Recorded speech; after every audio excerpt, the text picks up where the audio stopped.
Chapter 7. Mason, Levi, and Jack. I clicked the safety off. The sound echoed loudly. "You want to test me? I'm not having a good day," I warned. Someone walked out of the dark. "Well, aren't you a sight for sore eyes?" I squinted. I knew that voice. Where did I know that voice? Whoever it was stood at about 6 feet. They were shrouded in darkness, like some movie villain. Judging from the outline of their silhouette, they were male. His voice sounded no older than mine, at most no older than 25. "Hello, my darling Astrid." My heart plummeted. My body went cold. My anxiety ramped up to 100. Mason. Fear clawed at my heart. I couldn't form words. How in the living hell was he here? More importantly, how did he find me? He grinned widely and took another few paces forward. I stepped back and forced myself to snap into my FBI role. I'd been put in many unkind situations as an agent and developed certain mechanisms to help me deal with them. I needed to focus on the task and ignore everything else. "What are you doing here, Mason?" I hissed, desperately trying to keep my voice from trembling. I wouldn't give this asshole the satisfaction of knowing the damage that he'd caused, even though he probably knew that, and a whole lot more. Mason smirked to move further into the dingy space I was in. I aimed the gun at his shoulder. "Hey, you stay right there," I yelled. He stopped, but his grin didn't leave. "You've gotten bolder. There was a time where you never would have stood up to me. And yet, here we are. You, holding me at gunpoint. Oh, how the tables turn." "No, I was always strong enough, Mason. You just beat it out of me," I hissed back. I could feel tears burning in my eyes, but I refused to let them go. Mason hummed and craned his neck slightly to the left. I followed his gaze for a split second before refocusing on him. He peered over with a slight pout. Mason nodded behind me, his shark-like grin sliding back onto his face. "Who is that?" As someone who'd been on the receiving end of that tone, he couldn't give two shits. "None of your business, that's who," I sneered. "I already know who he is." Mason stalked around me, much like a cat does to an injured bird. "Then why ask? Have you got memory lag or something?" I snapped. Mason yanked my ponytail harshly, snapping my head back. I groaned in pain. "Ah. There was a time where you liked that." He hissed into my ear. A small part of me, a very, very small part of me, missed my relationship with him. I know. What the fuck am I thinking? Well, he was my first ever boyfriend, and he was my confidant. I could tell him anything that was on my mind, and he made me feel safe. Truth be told, until I found myself in rehab for the umpteenth time, a small part of me loved him still. I know I must have had some kind of Stockholm Syndrome thing going on. On more than one occasion, Mason made me feel safe and loved. 2009. Danielle is 17. Danielle was curled on Mason's bed, watching some random rom-com and eating pizza. Mason was up against a wooden headboard, supported by pillows, while Danielle's head lay on his bare chest. His hand combed through her loose curls. "So, how's college?" Danielle smiled. "Good. It's going good. I've got exams soon, but it's fine." Danielle was studying computer science to solidify her position in the FBI. She was studying at her local college until her 18th, at which point she went to Oxford University, having received a conditional offer based on her A-levels. The better school you get into, the bigger chance you have of being picked. Mason had recently come back from a 6-week trip away with his dad, as far as Danielle was concerned, to visit his grandmother and his family out in Spain. "Ah, you'll do fine." Danielle giggled. "Oh, I love it when you speak Spanish to me." I shook myself out of the bittersweet memory. Looking back on it, Mason did not visit his grandmother. She died shortly after we started dating. Of course, though, I wasn't aware of this information until after we'd split. Mason continued to stare at me. "What are you staring at?" I snapped, readjusting my stance. His lips curled into his signature smirk. "You're thinking about us." Levi moved somewhere behind me, the sound of stones on concrete somewhat grounding me. "Yeah, I am," I spat. "I'm thinking, where the fuck did I go wrong? How did I end up falling for somebody like you?" Mason's smirk dropped. "You best keep yourself in check or something's gonna happen." I scoffed. "Really? You, an unarmed man, threatening me, an FBI agent with a gun? Not your best move, I must say." I glared. Mason laughed loudly. The sound sent chills down my spine. When we used to date, and he used to laugh like this, it meant nothing good for anyone. 2009. Danielle is 17. Danielle sat on the bonnet of a car and watched as Mason interrogated a man. They'd been in his, looking back on it, probably stolen, car on the way to a new restaurant for a date when he'd spotted somebody and instantly pulled over the car. "Stay here," he commanded. Danielle could only nod and watch as he got out, roughly grabbing a man by the back of his collar. "Hey, what the fuck, man?" Mason pushed him into a wall. "You do not get to call the shots here, mate." Danielle frowned and unplugged her seatbelt. She opened the car door and slammed it shut. Mason spun around. "You. He sighed. Just stay here, don't come over." Danielle put her hands up in a surrender gesture and sat on the bonnet of his car. "You don't want to try anything in front of your lady, do you, mate?" Mason spun back around and pointed in his face. "You owe us money. A lot of fucking money." Danielle craned her ears to listen better. "Listen, man, I told him that he'd have it by the end of the week. The last time I checked, it was Wednesday, not Sunday." Mason laughed. He laughed that same cold, evil laugh. The dude suddenly looked very nervous. "What, you think we care? You owed it to us over 2 weeks ago, but my dad let it slide till now." Danielle stood up, unhappy at the way this was heading. "Mason, come on, we'll miss the reservation," she called, hoping he'd leave it and come back over. "I'll only be a second, mi reina. Get the car started." Danielle frowned and didn't move. "Now, Danielle." He snapped. Danielle sighed, but ultimately listened to him. There was no reasoning with him in this mindset. "You should consider yourself lucky that my girl's over there. Otherwise your brains would be all over the floor." She heard him sneer. Danielle watched as the man shook. Mason was frightening him. Okay. Jesus, man. You'll get your fucking money by Sunday as promised. The man yelled. All 300,000. Danielle's eyes widened. He borrowed 300 grand?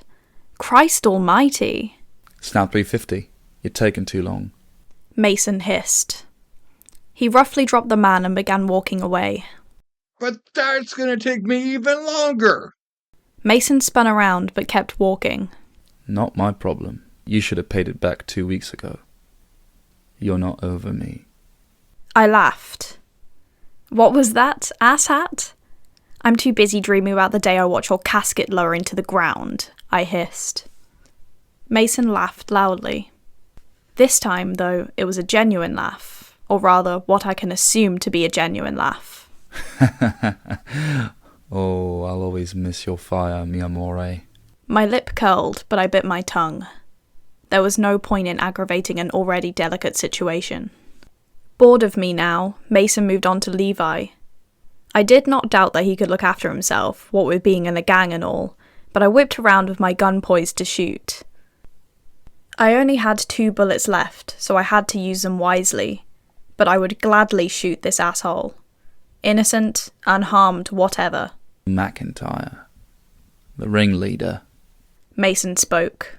His voice was silky, much like a villain in a Disney movie. "And you are?" I could hear the pain in his voice. "Why are you here, Mason? I have a restraining order against you," I asked. I kept my gun trained on his chest. There was always a super slim chance that you'd survive a bullet to the head. Bullet to the heart? A lot harder to survive.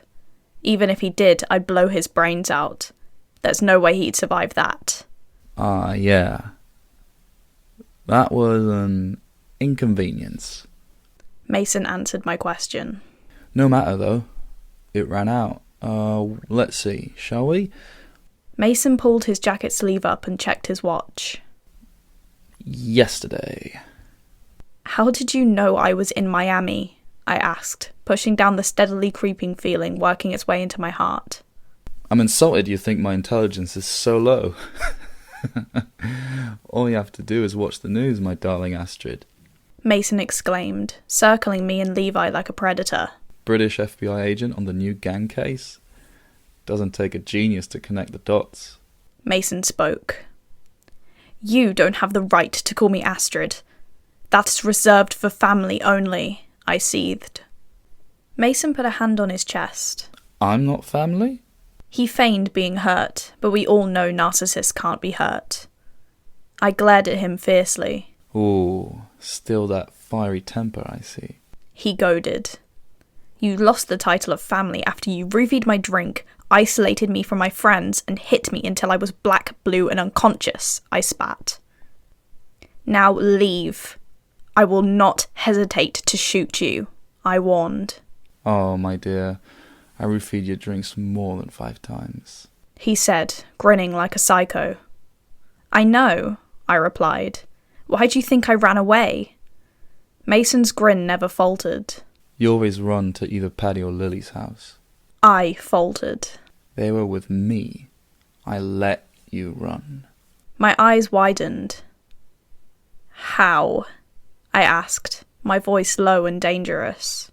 Hardly chase. I felt physically sick. You chased me like an animal? I stuttered out. You never ran fast enough. Nah, that's a lie. My mistake. You would hide, occasionally. Mason scoffed. But why didn't you try and find me, if you were that bothered? I almost didn't want to know the answer. Mason didn't say anything. I felt realization crush down on me like a very cold and brutal wave. You drugged me, I whispered. Sometimes it pays to have your father as a drug dealer. He sneered. I felt like crying. But why were Lily and Patty with you? They hated you, I exclaimed, the ever-present feeling of betrayal making itself known again. Well, they wanted drugs, so when you ran, I'd bring you back and put the drugs in your hair, or your pockets, or under your tongue, sometimes. I began to shake, tears leaking from my eyes. So you used me as a drug mule? Screw keeping my voice level. I wanted the asshole dead. Of sorts. Usually only did it once a week, though. Oh, and that's okay then. He shrugged and took some hair out of his face. It honestly depended on my mood. If I wanted a quiet evening, I'd just ring my dad, let you run your steam out, then collect you when they got bored. Mason replied. I grabbed another bullet out of my bag and put it into the gun. I didn't think you could have just singular bullets. Levi piped up. I jumped. I thought they were magazines. I'd completely forgotten he was there. No, you can buy singular bullets. I keep them for the assholes that need it. I aimed the gun at Mason's chest. I'd shoot his knees and make him hurt, but I needed him to think I was going to shoot him in the heart. Why didn't I end up addicted then? I asked. Mason tusked. For a lady in the FBI, you aren't very switched on. Well, that happens when your abuser comes back. Answer the question, I snapped. I think it's called local anesthesia. They were very easy to slip into your tea. It sickened me that he sounded proud. I hate you, I seethed. I pulled the trigger and shot Mason in his left knee. He fell with a shriek of pain. I shot his right knee with a bang, the force shaking my body. I could see blood leaking out of the wound. Why did you shoot me? I threw my gun at his head, successfully hitting him in the temple. It cracked with a very satisfying noise and skittered off into the darkness.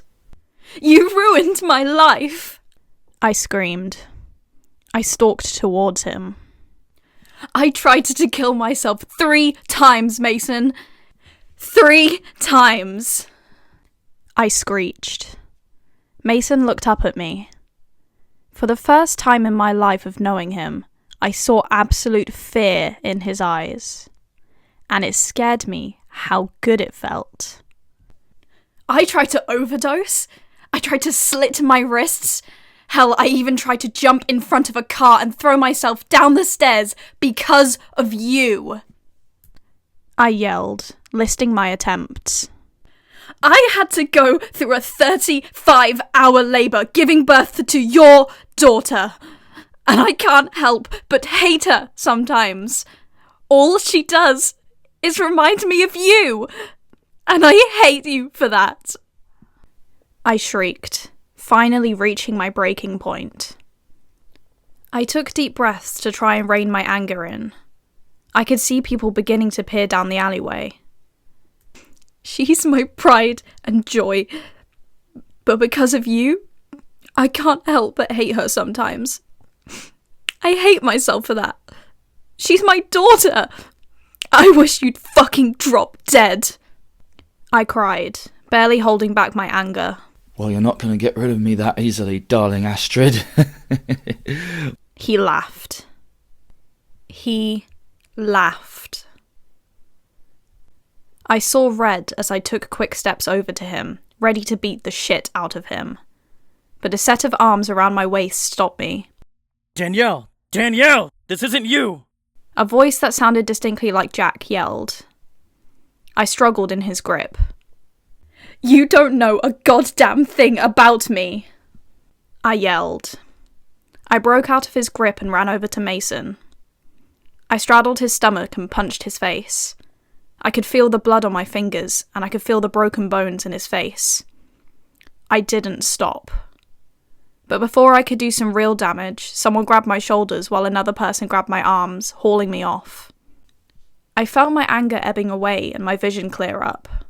I could see how much damage I'd inflicted on Mason, but I didn't feel an ounce of guilt. I shrugged myself away from the 2 people holding me. Danny, what the hell was that? A voice, an all too familiar voice, spoke from behind me. Nothing that concerns you, Jack, I hissed. Seeing Mason had brought back very unpleasant feelings I was hoping to avoid. I turned around when Jack sighed irritably. The other person was Levi. I know you well enough to— Do you? Know me well enough? I interrupted. I turned away and rubbed my shoulders. I wasn't cold. I just needed the stimulation to keep me grounded. Why don't you come back with us? Cool off for a bit. Levi spoke. I turned around to politely decline the offer, but saw Jack's face. Dude, why are you being nice to my sister? Based on Jack's reaction, I could guess that Levi wasn't this nice generally. Jack, you didn't hear what he did to her. He answered. I felt my panic rise again and began rubbing my shoulders again. They rose in goosebumps. Jack turned to me. What did he do to you? I didn't answer. Danny? I couldn't help but scoff.